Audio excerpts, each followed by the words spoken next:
ప్రభువు నామమున అందరికీ శుభోదయం. ఈరోజు దేవుని వాగ్దానము ఏమనగా, కీర్తనలు గ్రంథము 51వ అధ్యాయము 1వ వచనము.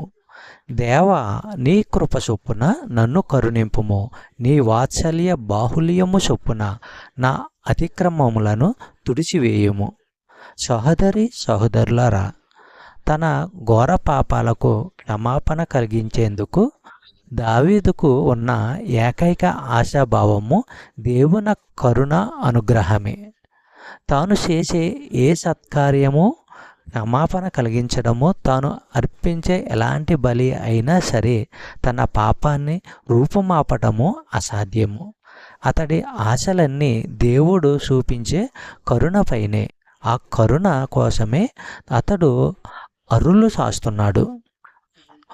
లోకాసువార్త 18వ అధ్యాయము 13వ వచనము మనము పరిశీలించినట్లయితే, సుంకరి దూరంగా నిలుచుండి ఆకాశము వైపు కన్నులెత్తుటకైనను ధైర్యము చాలక రొమ్ము కొట్టుకొనుచు, దేవా, పాపినైన నన్ను కరుణించుమని పలికెను.